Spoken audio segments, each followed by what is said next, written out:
Hello everyone, and welcome to the homestead.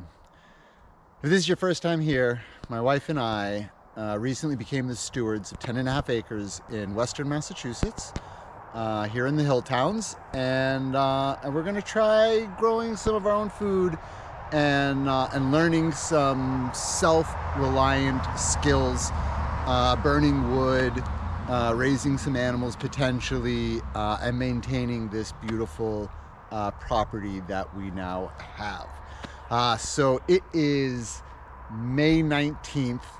I guess this is mid-spring, and I thought we would do a quick wander around the property and kind of show you where we are, right? We bought the house a little less than a year ago. This is our first spring and our first growing season here.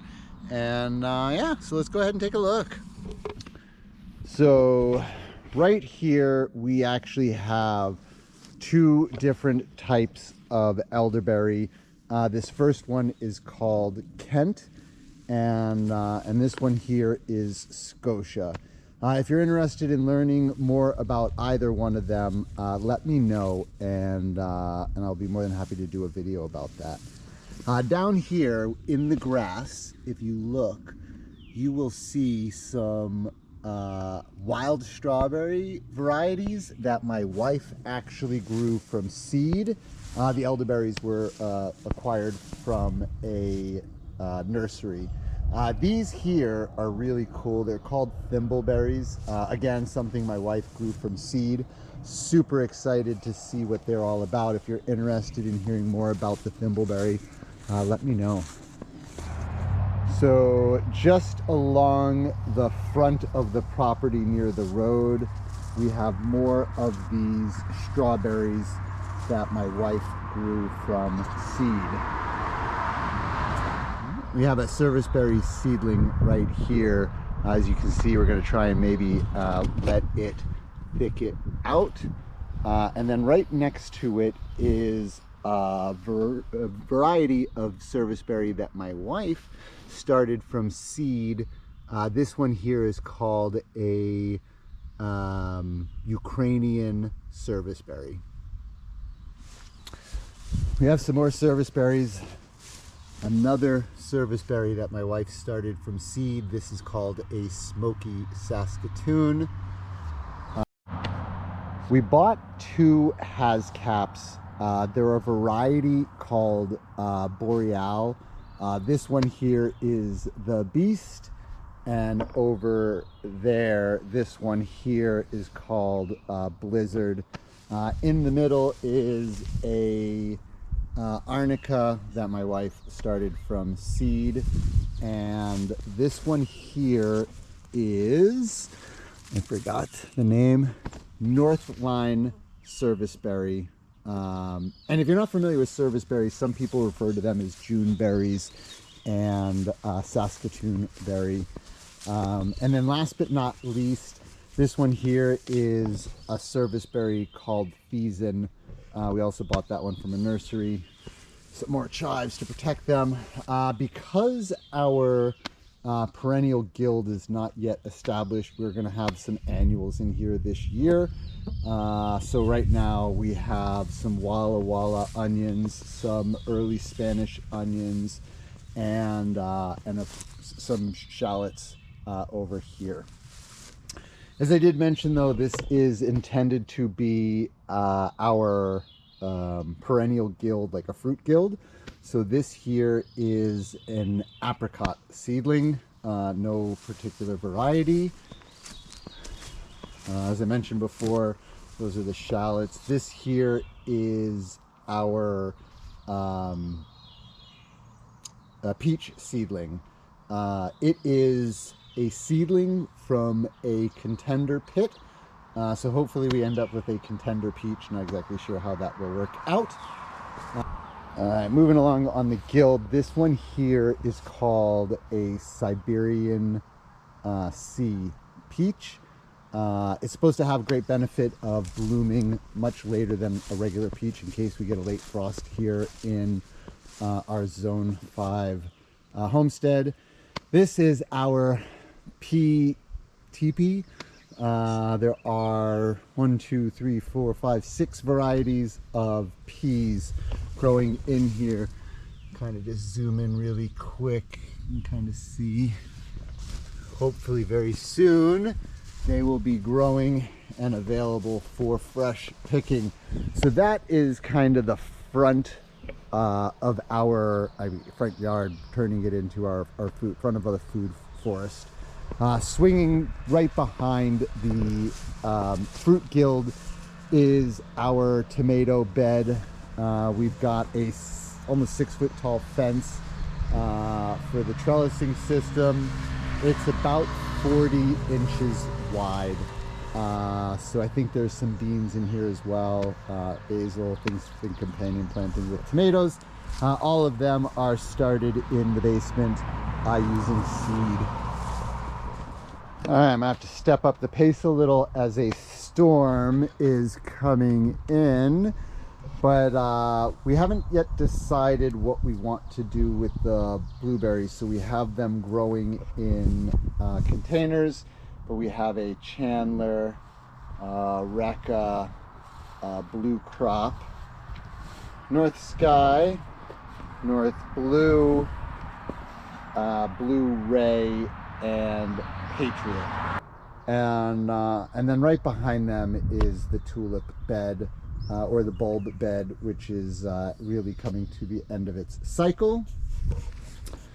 Swinging back around, you kind of see this structure from some perennial grasses that my wife wove together, and we have planted a variety of spinach that grows like a vine that will eventually cover this, give us a little bit of shade to be able to sit underneath. So this here is the start of our annual garden. It is with extreme southern exposure.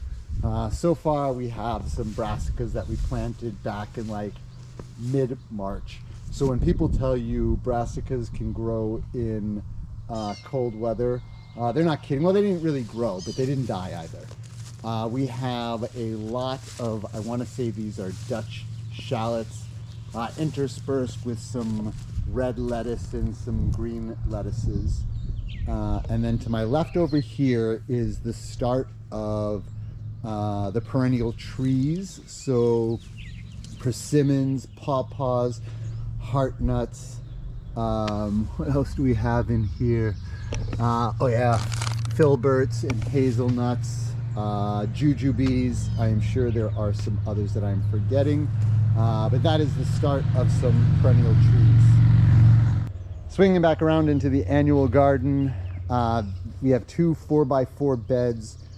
Each of these 4x4 beds, and there's the other one, have 3 different variety of garlic. The vast majority of these are hard neck garlics. There are a couple of variety of soft necks, but you can see here the hollow spaces in the rows. The soft necks did not do so well here in zone 5. We have our strawberry tower in the middle, and these are all mountain strawberries or alpine strawberries, common wild strawberries, Russian alpine strawberries. All of these were started by my wife from seed, and we have 3 more variety growing in the basement, and yeah, we'll get them in here as soon as they're big enough. So as we start moving to the back of the property, you can see our compost pile over there. These are 2 heart nut trees that we purchased from a nursery, and they will eventually go out back into the nut grove. We've got our first of probably 3, if not 4, potato trenches planted as well. There is a lot going on for such a young and new homestead, that is for sure. Right here, what you're looking at is both wild strawberries and asparagus. Everything in here was cultivated by my wife from seed, which is really, really cool. And then right next to it, we'll kind of hopefully be able to see it. That is a Russian Alpine strawberry. And there are 3 of them here. Here's the second one. And this one over here is the third one. Again, all of those were started by my wife. And if we look down from here, you can see we have about 2.5 cords of wood stacked and drying. We need about 6 total for next year. And then across the way, normally we have big giant piles of wood chips. We have an arrangement with a local arborist, and they can dump here, which is what you saw a lot of in the front as well. And then we're trying to reclaim as much of that space back there for planting and gardening at least next year. Swing back around. There is our barn. If you want a tour of the barn, leave some comments below, and we will be sure to go ahead and check that out. Meanwhile, we will walk towards the start of our orchard, and we have on the side here hazelnuts. So all of these hazelnuts were purchased from 2 different nurseries. We also have the ones that my wife is starting from seed. These first 5 are called Yaml chestnuts, and they were purchased locally here in Massachusetts. And then we have, I think this is crimson, right? Yes, this one here is crimson hazelnut. We have a northern hazelnut. Excuse me. We have another North Line hazelnut. And then last but not least is a North from Wisconsin hazelnut.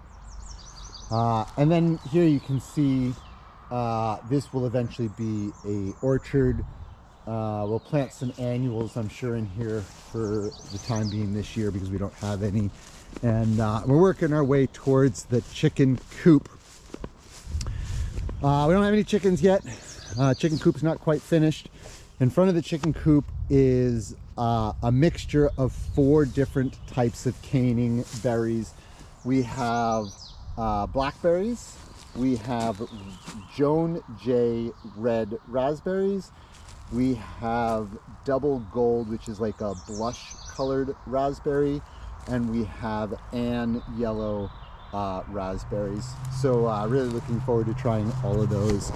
All right, I'm going to save you guys the boring part of having to do a long walk with me, and we will definitely make this faster. And we are heading into what we are going to refer to as our nut grove. We don't have any trees yet that are planted in here. It's just an old pasture that has started to go back to wild, and we have some trails that I want to show you back there. All right, me again. So we just walked through the start of the nut grove, and we hit a nice junction. So the trail right here behind me goes to the main meadow, and it rings our pond. And then here, if you go straight back, you just end up near where we're going to plant some pawpaws. And behind me is a trail that goes into the woods and ultimately connects to the pawpaws. So rather than walk down the nut grove and just see a pasture, I'm gonna walk through the woods and let you guys see one of our first trails.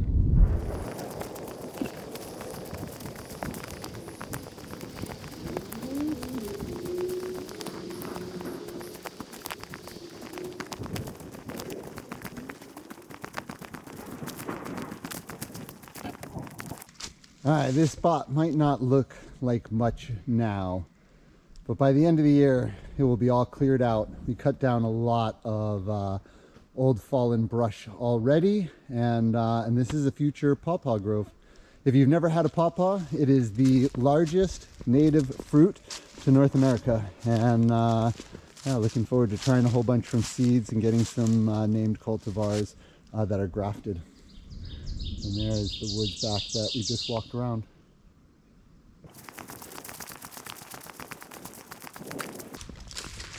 All right. Go to the right, and that leads back into the nut grove. We're going to go to the left, which leads to the back part of our main meadow.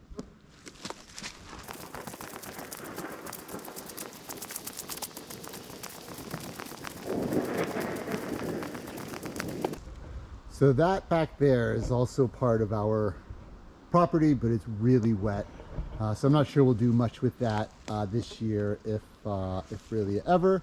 And we will add a secondary trail that goes behind that grouping of pines, and we'll connect back to the Pawpaw Grove, and it goes along the property line over there. So it gets really wet back here, hence all of the ferns and how dense and thick it really is. This bridge here is from the video Bridge Over Muddy Waters, one of the first videos this channel made.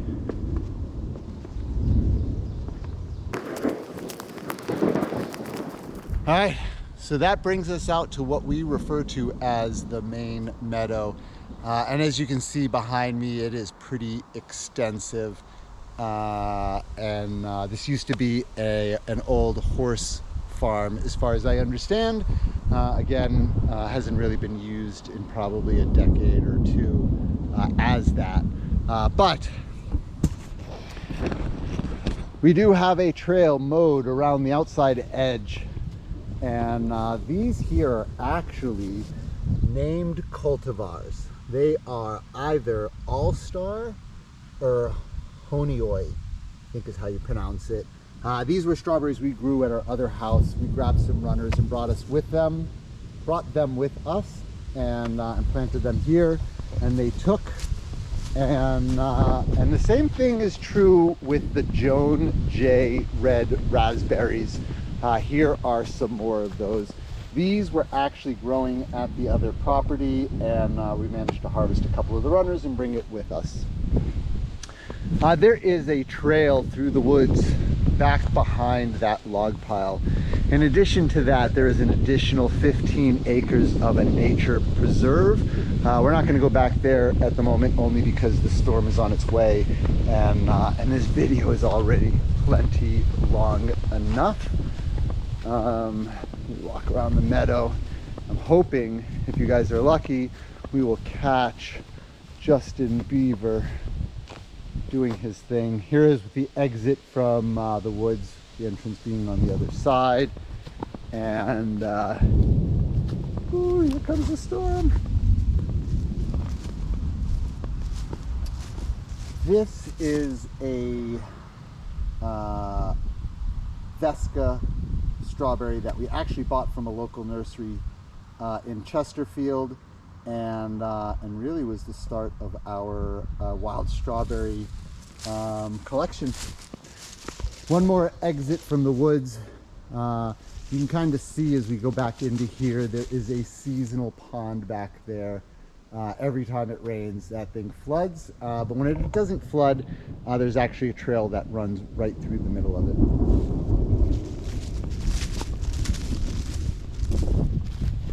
A few more of those named cultivars of strawberries, and then yeah, let's start heading back to the house.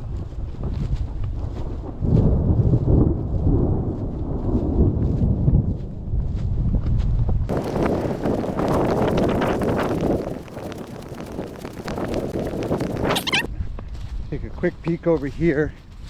These are dwarf Korean chestnuts. From my understanding, they are immune to the blight and that killed the American chestnuts. Hopefully we will get some. And being dwarf, they will maintain a reasonable size. I don't know if I missed something.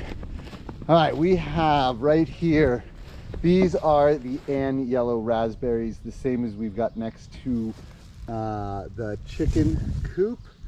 There it is up there. That is another dwarf Korean chestnut. More blackberries. And we missed the double golds. There's 3 more double golds back there, but with the storm coming, I'm not doubling back. And yeah, let's see if we can catch Justin Beaver building his dam.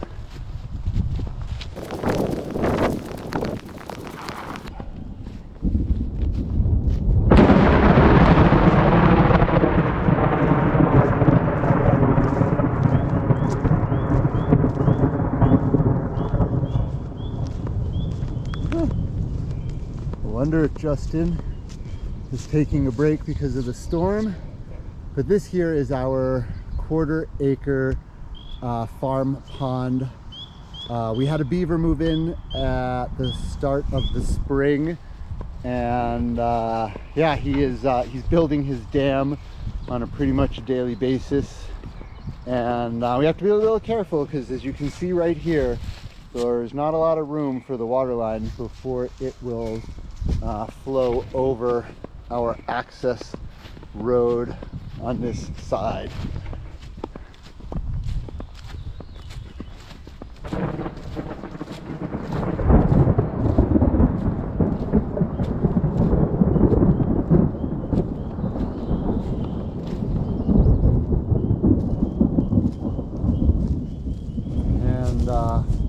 And here is the current beaver dam that we have in the pond. I tear it down almost every day. All right, we're trying something new.